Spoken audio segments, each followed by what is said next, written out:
उत्तर प्रदेश सरकार में मंत्रिमंडल के मेरे सहयोगी, जल शक्ति मंत्री श्री स्वतंत्र देव सिंह जी, प्रभारी मंत्री लखीमपुर खीरी श्री नितिन अग्रवाल जी,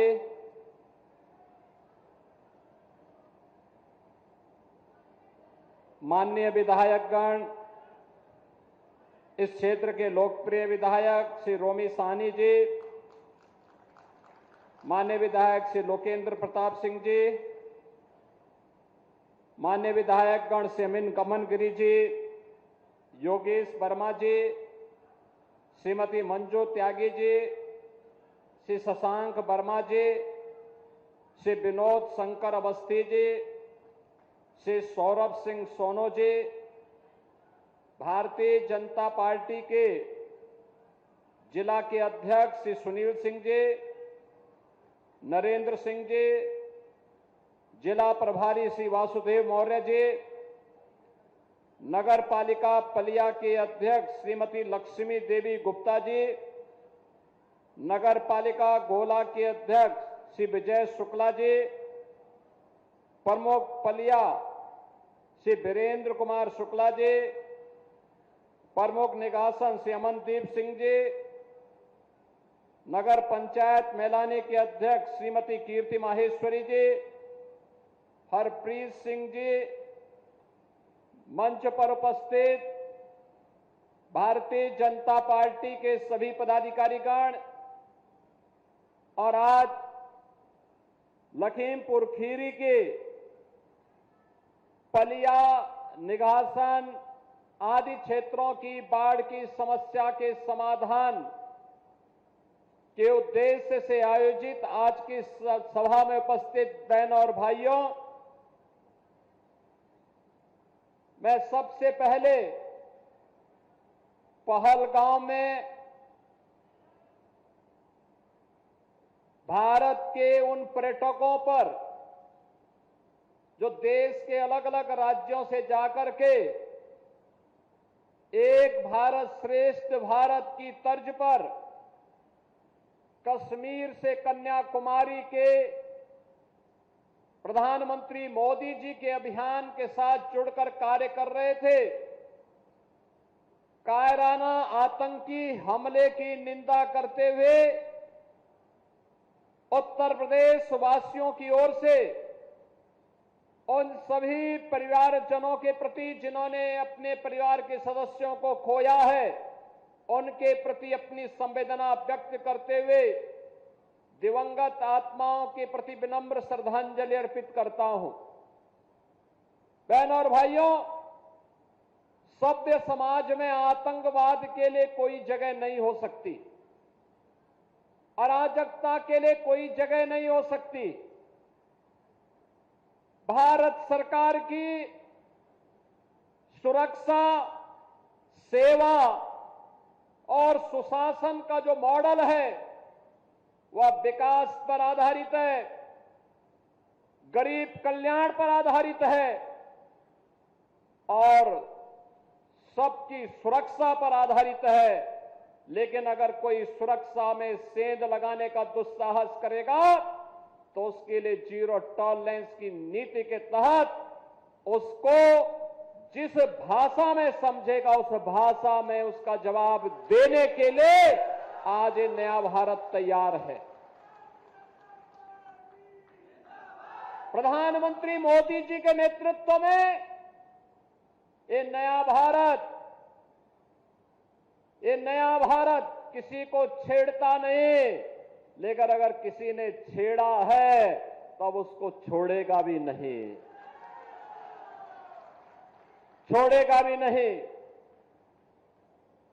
बहनों और भाइयों, आज इसी जीरो टॉलरेंस की नीति के तहत उत्तर प्रदेश के अंदर प्रधानमंत्री मोदी जी के मार्गदर्शन में हम लोगों ने उत्तर प्रदेश को माफिया मुक्त किया, अराजकता से, दंगों से मुक्त किया, विकास की प्रक्रिया में तेजी के साथ उभरते हुए एक राज्य के रूप में उत्तर प्रदेश को स्थापित करते हुए देश की अग्रणी अर्थव्यवस्था के रूप में ला करके खड़ा कर दिया है।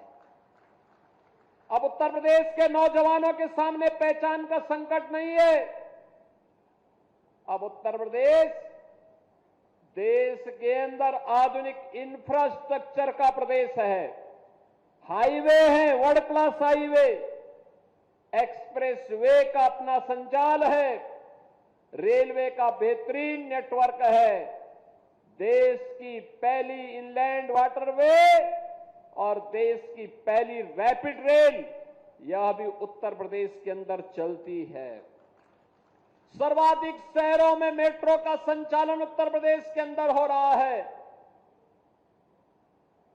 चाहे वह बाढ़ की समस्या हो या बीमारी की स्थायी समस्या का समाधान, आज नए भारत का नया उत्तर प्रदेश इन समस्याओं का समाधान बखूबी करने के लिए आगे बढ़ा है। और बहनों और भाइयों, उसी क्रम में मैं गत वर्ष यहां आया था। मुझे उस समय दुख हो रहा था जब मैं पलिया क्षेत्र में, निगासन क्षेत्र में बाढ़ की समस्या से जूझते हुए लोगों को देख रहा था।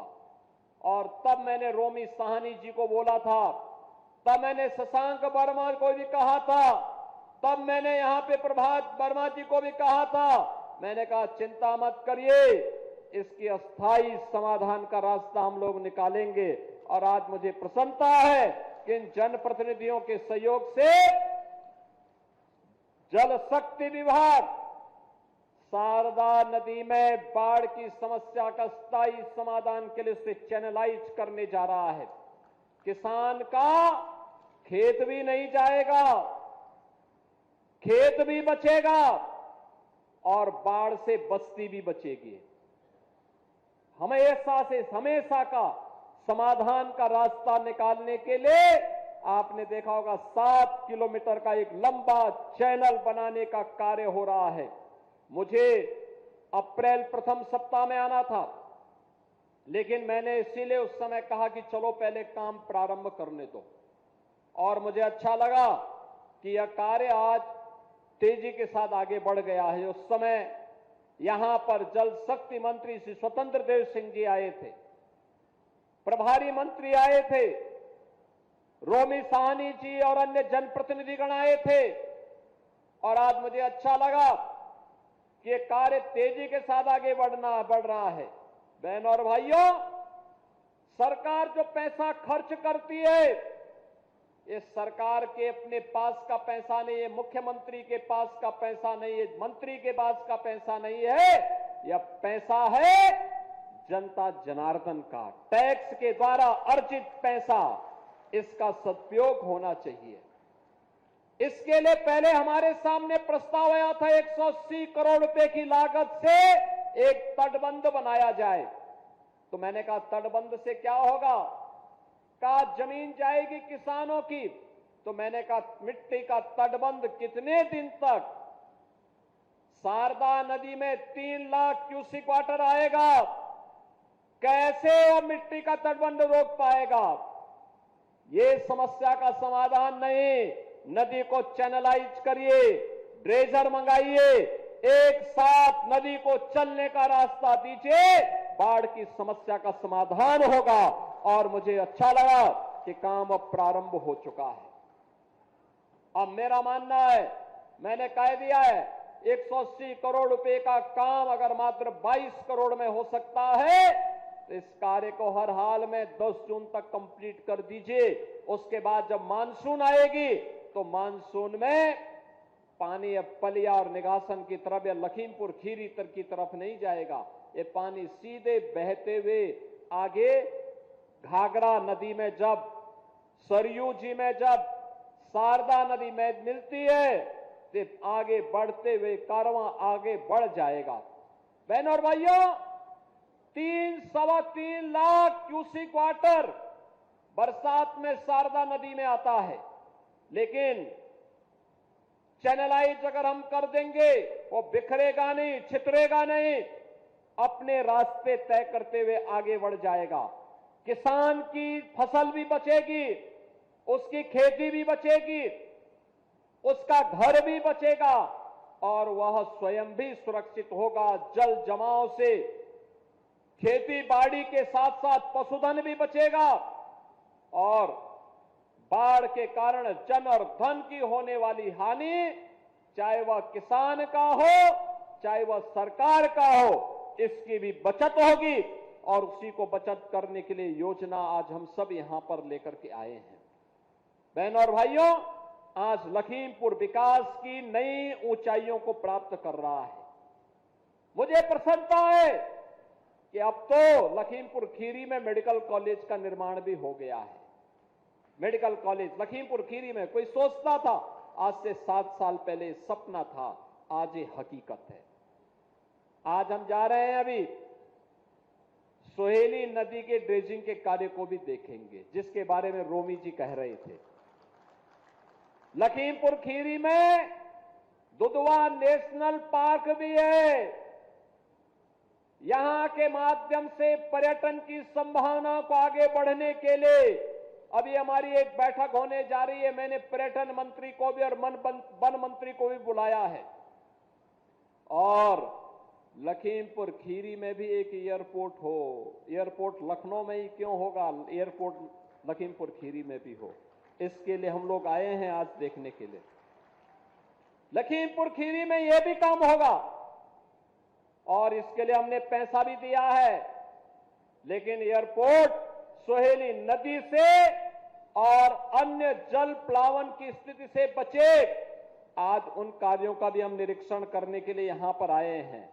और बहनों और भाइयों, आप तो जानते हैं डबल इंजन की सरकार की शीर्ष प्राथमिकता में अन्नदाता किसान भी है, युवा भी है और देश की आधी आबादी हमारी बहन और बेटियां भी है। अन्नदाता किसान के कर्ज की माफी की शुरुआत से सरकार प्रारंभ हुई थी। आज प्रधानमंत्री मोदी जी की कृपा से प्रधानमंत्री किसान सम्मान निधि का लाभ हर अन्नदाता किसान को उपलब्ध करवाया जा रहा है और अन्नदाता किसान को किसान सम्मान निधि के साथ साथ गन्ना मूल्य के भुगतान के बारे में जो चिंता यहां के जनप्रतिनिधियों की है, बहनों और भाइयों, हमने तो पहले दिन से कहा है कि किसी को भी अन्नदाता किसानों का शोषण करने की इजाजत नहीं देंगे, किसी को भी नहीं देंगे। आपने देखा होगा 2017 के पहले गन्ना किसानों का 10-10 वर्षों का गन्ना मूल्य का बकाया रहता था। आज 1 साल पुराना किसी किसान का नहीं होगा और हमने ये भी तय किया है 122 चीनी मिलें चल रही हैं।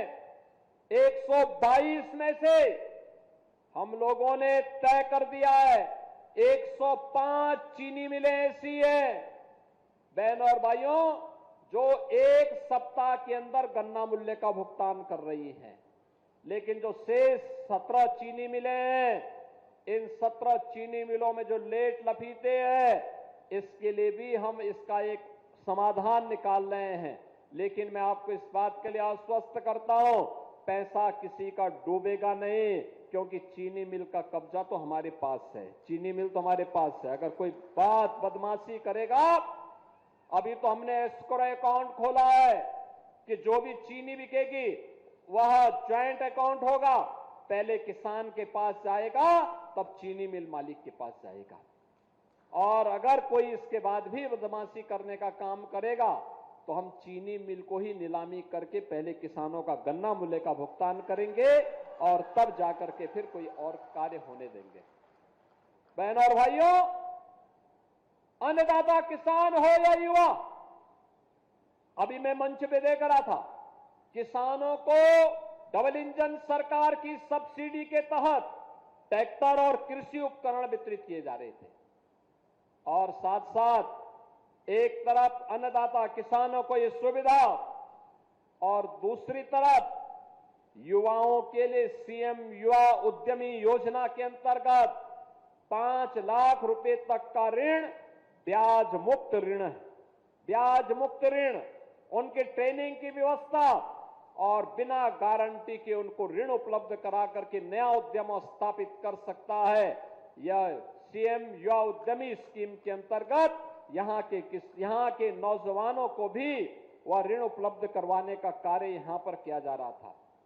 और आपने ये भी देखा होगा कि महिला स्वयंसेवी समूह को धनराशि देकर के प्रधानमंत्री मोदी जी के विजन के अनुरूप उन्हें लखपति दीदी बनाने के कार्यक्रम के साथ जोड़ा जा रहा है।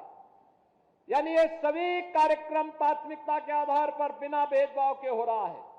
लेकिन बहनों और भाइयों, आपने देखा होगा जो लोग विकास नहीं चाहते, जो लोग विकास के विरोधी हैं, जो महिला विरोधी हैं, जो युवा विरोधी हैं, जो अन्नदाता किसान के विरोधी हैं, जब इन्हें शासन करने का अवसर मिला था, इन्होंने किसानों को आत्महत्या करने के लिए मजबूर किया था, युवाओं को प्लान करने के लिए मजबूर किया था और पेशेवर गुंडे और माफियाओं को बहन और बेटी और व्यापारियों के साथ सुरक्षा पर सेंध लगा करके उनके जीवन के साथ खिलवाड़ करने का काम किया था। आज बेटी भी सुरक्षित है, व्यापारी भी सुरक्षित है। युवा के सामने पहचान का संकट नहीं है। हमारे अन्नदाता किसान आत्महत्या नहीं कर सकता क्योंकि शासन उनके द्वार पर है, उनकी सुरक्षा के लिए पूरी मजबूती के साथ काम कर रहा है। और इसलिए हताश और निराश विपक्ष अब जाति के नाम पर समाज के ताने बाने को छिन्न भिन्न करने पर उतारू हो रखा है। आपने देखा होगा ये समाजवादी पार्टी हो या कांग्रेस, अब ये जाति के नाम पर समाज को बांट रहा है। आपने देखा होगा किस तरीके की राजनीति कर रहे हैं। इन लोगों की राजनीति, एक तरफ छत्रपति शिवाजी महाराज का अपमान करते हैं और औरंगजेब का महिमा मंडन ये लोग करते हैं। औरंगजेब जैसा क्रूर बादशाह इतिहास में नहीं हुआ। औरंगजेब के बारे में कहते हैं कि वह प्रतिदिन 1 मन जनेऊ तोल करके लेता था, हिंदुओं पर जजिया कर लगाता था, मंदिरों को तोड़ने का काम उसने किया था। ये समाजवादी पार्टी उस क्रूर औरंगजेब का महिमा मंडन करती है। ये समाजवादी पार्टी राणा सांगा का अपमान करती है और बाबर जैसे आक्रांता का महिमा मंडन करती है। जिस बाबर ने अयोध्या में राम जन्मभूमि पर हमला करके राम मंदिर को तोड़ने का काम किया था, ये समाजवादी पार्टी उस बाबर का महिमा मंडन करती है। और ये समाजवादी पार्टी, याद करिए 2 वर्ष पहले जब पूरे देश के अंदर प्रधानमंत्री मोदी जी के नेतृत्व में रन फॉर यूनिटी का कार्यक्रम चल रहा था, लौह पुरुष सरदार वल्लभ भाई पटेल जी की जयंती के कार्यक्रम के साथ पूरा देश जुड़ा हुआ था। समाजवादी पार्टी के मुखिया उस समय जिन्ना का महिमा मंडन कर रहे थे। बहन और भाइयों, ये लोग राणा सांगा का अपमान करेंगे, छत्रपति शिवाजी महाराज का अपमान करेंगे, लौह पुरुष सरदार वल्लभ भाई पटेल का अपमान कर रहे हैं, बाबा साहब भीमराव अंबेडकर का अपमान कर रहे हैं। आपने देखा होगा इस समाजवादी पार्टी की सरकार के समय बाबा साहब भीमराव अंबेडकर के नाम पर बने हुए मेडिकल कॉलेज का नामकरण इन्होंने बदल करके उसका नामकरण अपने परिवार के सदस्यों के नाम पर करने जा रहे थे। तब तक सरकार चली गई उनकी और हमारी सरकार आई। हम लोगों ने फिर से कन्नौज मेडिकल कॉलेज का नामकरण बाबा साहब भीमराव अंबेडकर जी के नाम पर फिर से किया है। बहन और भाइयों, आज के इस अवसर पर मैं आप सबसे इस बात के लिए कहने के लिए आया हूं, भारतीय जनता पार्टी आपकी सुरक्षा के लिए, आपके स्वावलंबन के लिए, आपकी सेवा के लिए, गरीबों के कल्याण के लिए पूरी प्रतिबद्धता के साथ कार्य कर रही है। ये जो अभियान चल रहा है, हमें बाढ़ से बचाव का स्थायी समाधान चाहिए। इस जैसे ही शारदा नदी में चैनलाइजिंग का के पूरा कार्य हो जाएगा, जैसे नदी को चैनलाइज करने में हमें पूरी सफलता प्राप्त होगी, 400 गांव बाढ़ से जो प्रभावित होते हैं उन लोगों को इससे राहत मिलेगी। 2.5 लाख की आबादी इससे राहत महसूस करेगी। 10,000 हेक्टेयर भूमि इससे बाढ़ से बचाव में मदद मिलेगी। और इतने बड़े कार्यक्रम के लिए आज मैं आपके बीच में यहां पर आया हूं। मैं धन्यवाद दूंगा रोमी साहनी जी को, मैं धन्यवाद दूंगा यहां के जनप्रतिनिधियों को, सभी माननीय विधायकों को, जिन्होंने लग करके इस बाढ़ की समस्या के स्थायी समाधान का रास्ता निकालने में सरकार की मदद की है। और आज हम सब आपके बीच आए हैं। मैं एक बार फिर से इस कार्य के लिए आपको बधाई देता हूं। अक्षय तृतीया आने वाली है। 30 अप्रैल को भगवान परशुराम की पावन जयंती का दिन भी है। और अक्षय तृतीया तो हमारे सनातन धर्म में एक पवित्र तिथि के रूप में मानी गई है।